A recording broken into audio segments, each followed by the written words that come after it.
Hello students, welcome to Chopra educations. तो आज हम डिस्कस करेंगे हेरिडिटी एंड इन्वायरमेंट के बारे में, जो इन दोनों की वजह से हमारे डेवलपमेंट के ऊपर क्या असर होता है। तो इसके रिलेटेड हम डिस्कस करेंगे। तो शुरू करते हैं। इंट्रोडक्शन में पहले देखेंगे कि हेरिडिटी इन्वायरमेंट होता क्या है।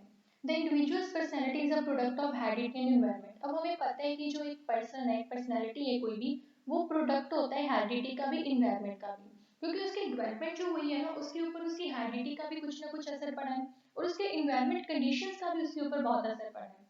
So in some cases, heredity may overpower the development, and in certain other cases, environment may very strongly influence the growth.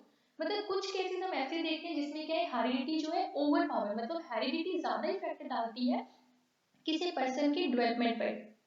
लेकिन कुछ केसेस में हम ये देख रहे हैं कि जो इन्वायरमेंट है वो बहुत ज्यादा स्ट्रॉन्गली इन्फ्लुएंस कर रहा है अपनी ग्रोथ के ऊपर, क्योंकि जो इन्वायरमेंटल कंडीशंस होती है ना, वो हमारी ग्रोथ एंड डेवलपमेंट के लिए बहुत जरूरी होती है। अगर हमारा इन्वायरमेंट हमें अच्छा नहीं मिला, उसमें जो कुछ हमें प्रॉपरली सूटेबल हमारे लिए इन्वायरमेंट है ही नहीं, तो हमारी ग्रोथ और डेवलपमेंट अच्छे से नहीं हो पाती। So it is because of its difference individual differ in physique, character and other personality traits. तो सभी के जो हेरिडिटी फैक्टर्स होते हैं, हर एक पर्सन के अलग अलग होती हैं। क्योंकि हेरिडिटी होता क्या है, बेसिकली हेरिडिटी वो चीजें होती हैं जो हमारे अंदर हमारे पेरेंट्स के थ्रू आती हैं। एक बच्चे के अंदर वो सारे ट्रेट्स जो उसके पेरेंट्स से आते हैं, मींस कुछ ट्रेट्स उसके पर्सनालिटी ट्रेट्स, उसके फिजिकल ट्रेट्स, उसके कैरेक्टर ट्रेट्स, मतलब कुछ ट्रेट्स होंगे उसके जो उसकी मदर से आई होंगी, और कुछ ट्रेट ऐसे होंगे जो उसके फादर से आए होंगे। मतलब उन दोनों का एक यूनिक कॉम्बिनेशन होकर एक इंडिविजुअल पर्सनैलिटी की फॉर्मेशन होती है। तो हेरिडिटी की वजह से हमारे सारी की जो हम सभी की जो पर्सनैलिटी है, जो हमारी फिजिक होगी वो डिफरेंट हो जाएगी, हमारा करेक्टर भी क्या होगा, डिफरेंट होगा। So next is child's development represent the interaction of heredity and environment. एक बच्चे की जो डेवलपमेंट है ना, वो क्या रिप्रेजेंट करती है, कि उसकी जो डेवलपमेंट होगी वो क्या रिप्रेजेंट करेगी, इंटरेक्शन, किस किस की इंटरेक्शन होगी, हेरिडिटी की और एनवायरनमेंट की। अब किसी पर्सन है, कोई दो पर्सन है, वो इक्वली मतलब एक टाइम पे वो दोनों पैदा हुए हैं, उनकी हमने डेवलपमेंट चेक करनी है कि कौन अच्छे से डेवलप हो रहा है, कौन कैसे डेवलप हो रहा है। तो कैसे हम इसको डिफाइन करेंगे कि फर्स्ट एक पहले तो उसका हेरिडिटी फैक्टर बहुत ज्यादा बड़ा रोल निभाएगा यहाँ पर। हेरिडिटी फैक्टर क्योंकि उसके पेरेंट्स के ट्रेट्स उसके अंदर आ रहे हैं। सेकेंडली इन्वायरमेंट, इन्वायरमेंट मतलब उसको कैसा इन्वायरमेंट मिल रहा है, कैसे इन्वायरमेंट में वो अपने आप को ग्रो कर रहा है। तो वो सारी चीजें एक बच्चे की डेवलपमेंट के ऊपर बहुत असर डालती है। नेक्स्ट है heredity determine the potential of a child, and while the environment influence the extent to which that potential is achieved। मतलब जो हेरिडिटी है वो एक बच्चे के पोटेंशियल को दर्शाती है। मतलब जैसे हम मान लेते हैं कि वो छोटा सा बच्चा है, हम देखते हैं कि वो जब वो छोटा है उसका ड्राइंग में बहुत ज्यादा इंटरेस्ट है, और किसी का डांस में बहुत ज्यादा इंटरेस्ट है, और या किसी का बहुत सारा सिंगिंग में बहुत इंटरेस्ट है। तो हम ये सिर्फ प्रिडिक्ट कर लेते हैं उसका पोटेंशियल देखकर कि ये इस बच्चे का इस चीज में इंटरेस्ट है, तो ये बड़ा होके या तो भी आर्टिस्ट बनेगा, ये डांसर बन सकता है, ये कुछ मीन्स कोई पेंटर बन सकता है अच्छा। तो उसका जो पोटेंशियल होगा उस टाइम पर उस बच्चे का, सो वो हेरिडिटी इफेक्ट होता है कि मीन्स उसकी जो उसके पेरेंट्स में से किसी को वो चीज पसंद है, तो वो एक बच्चे का पोटेंशियल बन गया। मतलब जस्ट उसकी एक अजम्पशन लगा रहे हैं, वो कभी भी एक्यूरेट नहीं होता। हम सिर्फ ये सोचेंगे कि हाँ ठीक है, इस बच्चे में कुछ ऐसी चीज है, तो ये बड़ा होकर ये चीज बनेगा। तो वो चीज क्या हो जाएगी, एक मतलब उसका एक प्रिडिक्टेबल चीज है, and it can not be measure, जिसको मेजर नहीं कर सकते क्योंकि वो एक्यूरेट है ही नहीं। तो इसलिए वो सिर्फ एक प्रिडिक्टेबल होता है बच्चे का पोटेंशियल जो होता है। नेक्स्ट में इसमें आता है हमारे पास हेरिडिटी एंड एनवायरनमेंट रोल। अब हेरिडिटी एंड एनवायरनमेंट का रोल क्या होता है। फर्स्ट है हमारे पास हेरिडिटी और नेचर। मीन्स हेरिडिटी और नेचर में क्या है, हमारे पास हेरिडिटी और नेचर का बहुत बड़ा रोल होता है। एक बच्चे के ऊपर उसकी डेवलपमेंट हो रही है, उसके हेरिडिटी फैक्टर्स उसके ऊपर कैसे इन्फ्लुएंस कर रही हैं, नेचर उसके ऊपर कैसे इन्फ्लुएंस कर रही है। ठीक है, तो इसमें हम क्या देखेंगे, तो strong influence on physical development. Physical development मतलब एक बच्चे के ऊपर फिजिकल इन्फ्लुएंस, मतलब उसकी फिजिकल डेवलपमेंट कैसी है। फिजिकल डेवलपमेंट हमें पता है कि हेरिडिटी में कौन कौन से चेंजेस आते हैं बच्चे में जैसे उसकी हाइट होगी, उसका वेट हो गया, उसका कॉम्प्लेक्शन हो गया, हेयर कलर्स हो गए, उसके फीचर्स होंगे, वो सारे उसके फिजिकल डेवलपमेंट है जो उसके पेरेंट्स के थ्रू उसके अंदर आते हैं। फिजिकल मेकअप हो गया, that a child inherited from parents, मतलब पेरेंट्स से इनहेरिटेड हो रहा है। मींस इनहेरिटेड का मतलब यहाँ पर होता है हमारे पास, इनहेरिटेड का मतलब होगा रिसीव और ड्राइव अ क्वालिटी और कैरेक्टरिस्टिक्स। मतलब यहाँ पर हमारे पास आ जाएगा इनहेरिटेड का मतलब लिखेंगे हम रिसीव और derive a quality and characteristics. मतलब उसमें अंदर आ रही है, मतलब वो रिसीव कर रहा है अपने पेरेंट्स से, जब उसके अंदर वो चीजें ड्राइव हो रही हैं तो फिजिकली वो बच्चा क्या है, वो इनहेरिटेड है अपने पेरेंट्स से। नेक्स्ट है हमारे पास इन्वायरमेंट और नर्चर। अब इसमें नर्चर क्या होता है, नर्चर होता है the product of exposure. Product of exposure में आ जाएगा, जैसे नेचर तो होगी जो हमारे नेचर के थ्रू, मतलब बच्चे के ऊपर जैसे ना कुछ फिजिकली बच्चे पहले से डिसेबल्ड होते हैं तो वो तो एक नेचर हो गया कि वो पहले से ही है। नर्चर हो गया किसी बच्चे के ऊपर कोई असर पड़ रहा है, कोई लाइफ एक्सपीरियंसेस होंगे, कुछ लर्निंग ऑन इंडिविजुअल, किसी को देखकर वो अपने आप में चेंजेस ला रहा है, जो उसके खुद के कुछ लाइफ एक्सपीरियंसेस होंगे वो होगा हमारी नेचर, जो नर्चर सॉरी। जो फिर हो सकते हैं कुछ ऐसे इंसिडेंट जिनकी वजह से बच्चे की डेवलपमेंट के ऊपर असर पड़ रहा है, तो वो सारी चीजें नर्चर में आ जाएंगी। So everything that sounds and influence child, तो वो क्या हो जाएगा, हमारा इन्वायरमेंट हो जाएगा। जैसे हमारी फैमिली का रोल बहुत ज़्यादा असर डालता है एक बच्चे की डेवलपमेंट और उसकी ग्रोथ के ऊपर। स्कूल बहुत बड़ा रोल निभाता है इसमें। हमारे नेबर्स हो गए जिसमें बच्चे ने सारा दिन रहना है, अपना खेलना कूदना है, वो सारी चीज़ें, ठीक है, वो सारी चीज़ों को हमने देखना है। तो नेक्स्ट है मीडिया। मीडिया में वो कैसी चीज़ें सीखता है, कैसी चीज़ें वो देखता है, वो सारी चीज़ों को उस बच्चे के ऊपर क्या असर डालती हैं, वो सारी चीज़ें इसमें आ जाएंगी। नेक्स्ट है हमारे पास heredity. Every human being is born as a result of conception which take place due to certain biological factors and process। हर एक जो पर्सन है, हमें पता है ह्यूमन बींग्स हैं, हम सभी एक कंसेप्शन के थ्रू शुरू होते हैं, एक छोटे से सेल से हम सारे फॉर्म होते हैं। So due to the biological factors होते हैं ये, और सारा ये प्रोसेस हमारे सभी के लिए क्या होता है, एक इक्वल चलता रहता है। लेकिन जो हमारा आफ्टर बर्थ जो हेरिडिटी और इन्वायरमेंट, मतलब वो सारी जो चीजें हैं ना, वो हमारे डेवलपमेंट के ऊपर बहुत सारा असर डालती हैं। तो नेक्स्ट है इसमें the child carries with himself several psychological और that are present in the parents. मतलब जो बच्चा है ना, जब वो पैदा होता है वो अपने साथ बहुत सारी साइकोलॉजिकल चीजें लेकर पैदा होता है। कि वो कौन सी चीजें होती हैं, वो सारी चीजें जो हमारी हेरिडिटी के थ्रू आती हैं।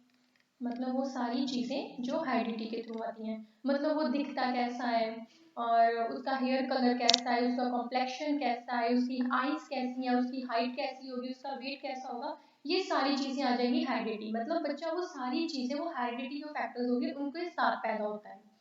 So in fact it is a heredity that determine the structure. उसका स्ट्रक्चर कैसा है बच्चे का, उसका कॉम्प्लेक्शन कैसा है, उसके हेयर का स्ट्रक्चर कैसा है, उसका कलर कैसा है हेयर का, उसकी हाइट कैसी होगी, फेशियल फीचर्स कैसे होंगे, उसके नेशनल इंडेक्स कैसा होगा, और फचा, ये सारी चीजें जो होगी वो हेरिडिटी फैक्ट के थ्रू होती हैं।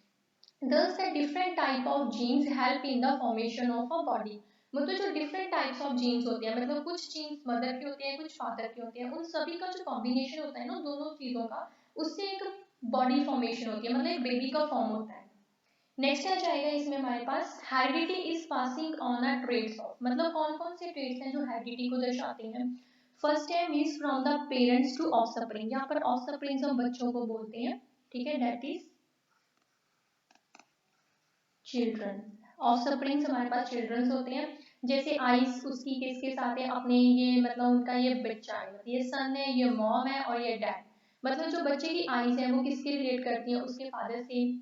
उसके हेयर्स का टेक्सचर है उसके मदर से है। उसके ईयर्स हैं जो उसके फादर से हैं। उसकी जो हाइट है उसके मदर से। मतलब वो सारे पर्सनैलिटी ट्रेट्स जो कुछ उस बच्चे में उसके फादर के हैं, कुछ उसके मदर के हैं, मतलब दोनों का जो कॉम्बिनेशन है वो एक पर्सनैलिटी उसका ऑफस्प्रिंग होता है। नेक्स्ट है इसमें हमारे पास व्हाट आर ट्रेड्स। ट्रेड्स होंगे कौन से, जैसे हमारे पास आई कलर हो गया, हेयर कलर, उसकी हाइट, उसका body structure, facial features and skin colour.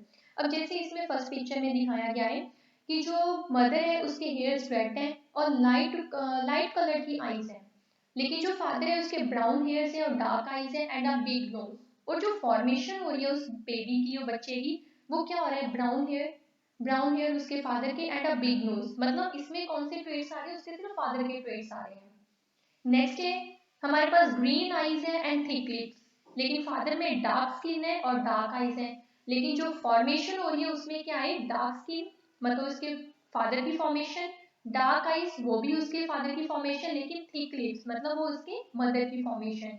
मतलब कुछ ट्रेड्स उसके फादर के होंगे, कुछ ट्रेड्स उसकी मदर के होंगे उस एक बॉडी को फॉर्मेशन करने के लिए, जो एक बॉडी हमारे पास फॉर्म होगी। नेक्स्ट है हमारे पास इन्वायरमेंट। अब इन्वायरमेंट एक बच्चे के डेवलपमेंट के ऊपर या उसकी ग्रोथ के ऊपर क्या असर डालती है। So first environment is nothing but the sum total of the surroundings. मतलब कुछ ऐसे नहीं बोल सकते कि सिर्फ इन्वायरमेंट ही सब कुछ करता है, लेकिन जो ओवरऑल हमारी सराउंडिंग है, हम किन लोगों के बीच रहते हैं, कैसे लोगों के बीच रहते हैं और किस तरीके का माहौल है वहाँ पर, कैसी यहाँ पर मतलब इन्वायरमेंट कंडीशंस हैं, वेदर कैसा है, वो सारी चीज़ें एक पर्सन की डेवलपमेंट और ग्रोथ के ऊपर असर डालती हैं। So in which an individual has to live, कैसी जगह पर, जैसे अभी बताया वो कैसी जगह पे रहता है।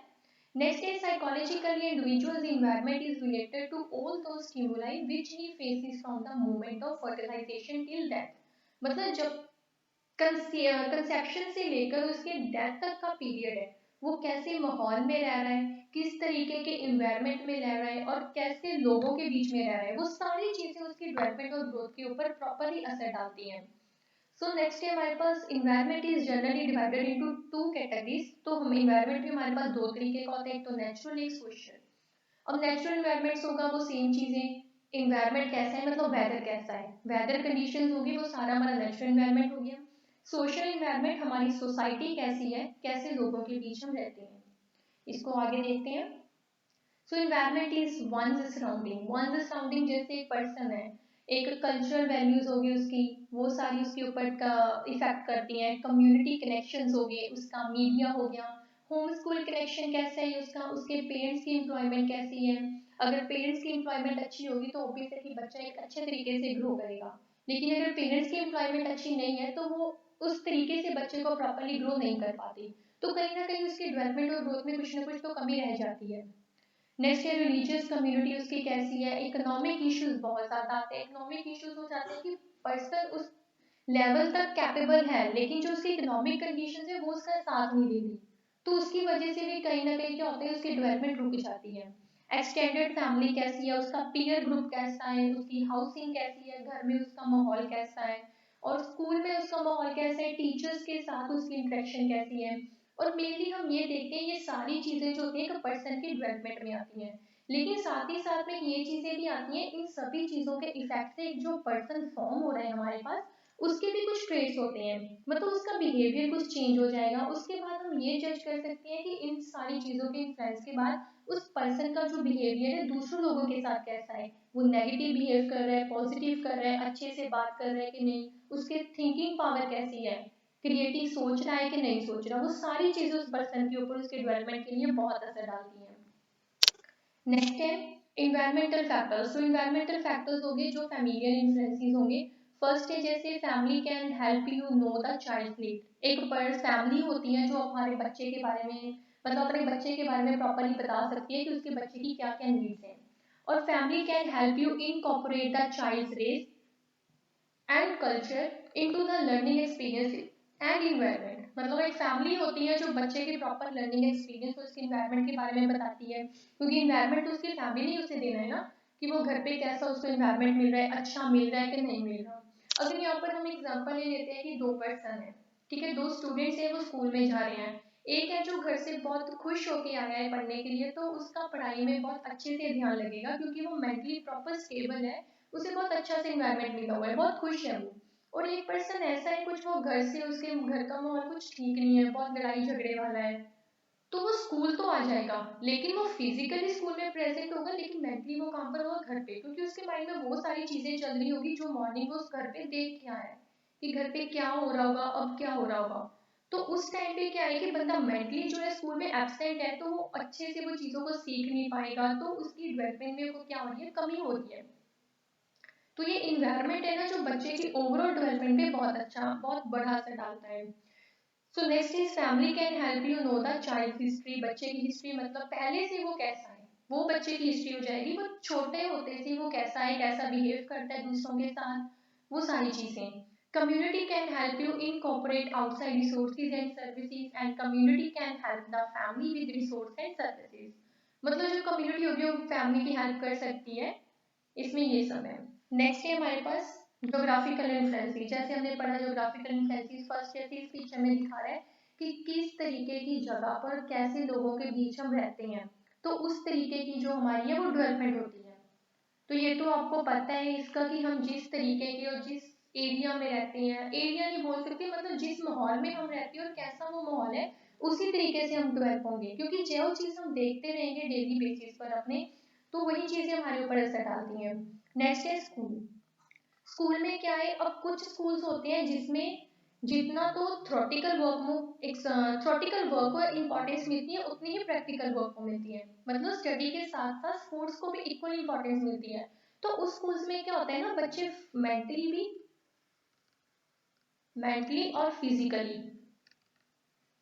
इक्वली वो क्या कर रहे हैं, डेवलप हो रहे हैं, मतलब मेंटली भी डेवलप हो रहे हैं और फिजिकली भी डेवलप हो रहे हैं। लेकिन कुछ स्कूल्स ऐसे होते हैं जिसमें सिर्फ वो स्टडी को ही ज्यादा मतलब इंपॉर्टेंस दे रही है लेकिन स्पोर्ट्स को बिल्कुल ही नहीं।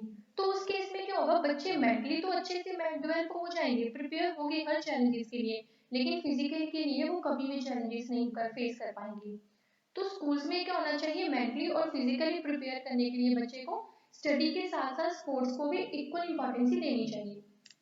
सो नेक्स्ट है हमारे पास ज्योग्राफिकल कंडीशंस में ये वेदर। तो वेदर कंडीशंस बहुत असर डालती हैं एक बंदे के डेवलपमेंट में।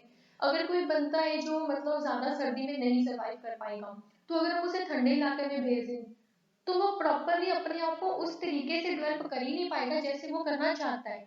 मतलब हम अपने अकॉर्डिंग अपने वेदर कंडीशंस को जज करते हैं, अपने अकॉर्डिंग उस चीज में रहते हैं कि हमें कैसे कहीं जा रहना है। जैसे हम शुरू से जिस माहौल में रह रहे हैं, एकदम से हमें चेंज सा माहौल मिल जाए, तो कुछ टाइम के लिए तो हमें बहुत ज़्यादा अनस्टेबल सी रहेंगी, हमें उस सिचुएशंस को डील करने में, डेली उस चीज़ों को अडेप्ट करने में हमें थोड़ी सी प्रॉब्लम आती है। तो वो सारी चीज़ें जो है हमारी डेवलपमेंट के ऊपर असर डालती हैं। तो नेक्स्ट है हमारे पास socio economical status and influence. तो सोशो इकोनॉमिकल स्टेटस कैसे हमारे डेवलपमेंट के ऊपर असर डालती है, उसका क्या इन्फ्लुएंस होता है वो देखेंगे इसमें।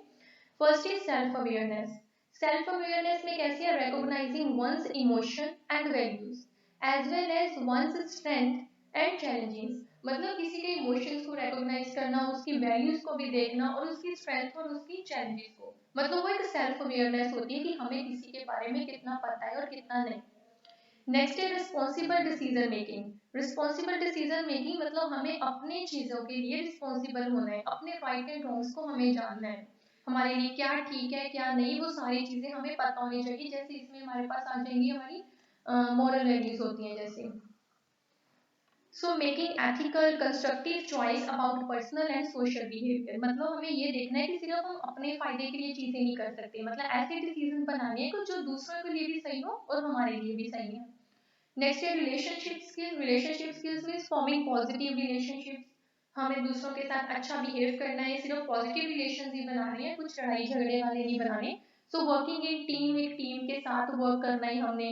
डीलिंग इफेक्टिवली विद कन्फ्लिक्ट, मतलब एक टीम में अच्छे से काम करना है, सभी के साथ काम करना है, कुछ ऐसे नहीं सोचना कि नहीं मैंने इससे हटके कुछ करना है। अगर हम टीम वर्क कर रहे हैं तो हमें सबने इकट्ठे होकर मिलके ही वो काम करना है। Next is social awareness, showing the understanding and empathy for others. मतलब शोइंग अंडरस्टैंडिंग, सोशल अवेयरनेस की हमें पता होना चाहिए कि हमारा जो जिस सोसाइटी में हम रह रहे हैं वहाँ पर कैसे कैसे लोग हैं, कैसे उनका बिहेव है, हमने उनके साथ ऐसे बिहेव करना है कि सब कुछ समझ के, मतलब कुछ ज्यादा हाइपर नहीं हो जाना किसी का बिहेवियर देखकर, लेकिन हमें उतनी समझ होनी चाहिए कि हमने सामने वाले से कैसे बात करनी है। सो नेक्स्ट है हमारे पास the both heredity and environment have their share in modeling the life and personality of the individual. Heredity is responsible for all the inborn traits, instincts, emotions, IQ, reflect, action and physical traits. ये सारी चीजें हम पढ़ चुके हैं कि heredity में क्या क्या आती हैं. So environment is responsible for the growth and development of physical, mental and social traits. तो environment भी बहुत अच्छा असर पाता है हमारी growth and development के ऊपर, क्योंकि physically हमारा environment हमें कैसा मिले, हम physically ग्रो कर पा रहे हैं कि नहीं, मेंटली हमें अच्छा एक स्टेबल इन्वायरमेंट मिल रहा है तभी हम मेंटली हो पाएंगे। और सोशल तो हमें पता है इन्वायरमेंट की हमारी society. So the two forces होंगे हमारे पास, heredity and environment are not opposed to each other but are complementary like seed and soil. The heredity is the raw material out of which the object is to be prepared and the environment is the technique. तो एक environment क्या एक technique है and the other material for the manufacture, मतलब किसी चीज को manufacture करने के एनवायरनमेंट हमें एक टेक्निक बनी हुई है कि हम कितनी अच्छी टेक्निक देंगे उतना अच्छा हमारे पास जो प्रोडक्ट है वो मैन्युफैक्चर होकर निकलेगा, और जितनी हम घटिया टेक्निक देंगे उतना ही हमारे पास बेकार जो है प्रोडक्ट मैन्युफैक्चर होकर आएगा।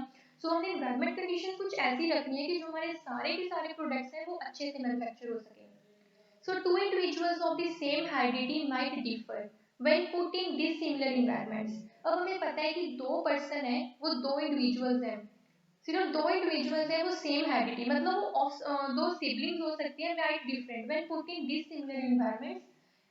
तो again two individuals of differing heredity would probably different in spite of identical environments। अब इसमें हम ये एग्जांपल ले सकते हैं कि जैसे हम सिबलिंग्स होते हैं, दो पर्सन हैं वो मतलब दो बच्चे सिबलिंग्स हैं, जहाँ पे इसमें हम एग्जांपल ले लेते हैं कि ट्विंस हैं, ट्विंस हुए हुए तो वो सेम हेरिडिटी फैक्टर्स के थ्रू हैं, लेकिन उन दोनों को हमने एनवायरनमेंट कंडीशंस अलग अलग दे दी, एनवायरनमेंट कंडीशंस अलग हो चुकी हैं उन दोनों की, इस वजह से उन दोनों की जो डेवलपमेंट है वो भी क्या हो जाएगी, डिफरेंट हो जाएगी। So next है इसमें, so no person can be born without heredity and genes and cannot be developed without proper environment। अब कोई भी पर्सन है वो कभी भी हेरिडिटी और जीन्स के बिना कभी वो बॉर्न पैदा नहीं हो सकता, उसमें कुछ ना कुछ हेरिडिटी और जेनेटिकल फैक्टर्स होते ही हैं, और कोई भी पर्सन है वो प्रॉपर इन्वायरमेंट के बिना प्रॉपर डेवलप नहीं हो सकता। So thank you. तो आज हमने डिस्कस किए हैं हेरिडिटी एंड इन्वायरमेंट के जो कंसेप्ट को प्रॉपरली हमने रीड कर लिया। सो नेक्स्ट क्लास में हम देखेंगे इसके रिलेटेड कुछ इंपॉर्टेंट एमसीक्यूज। Thank you.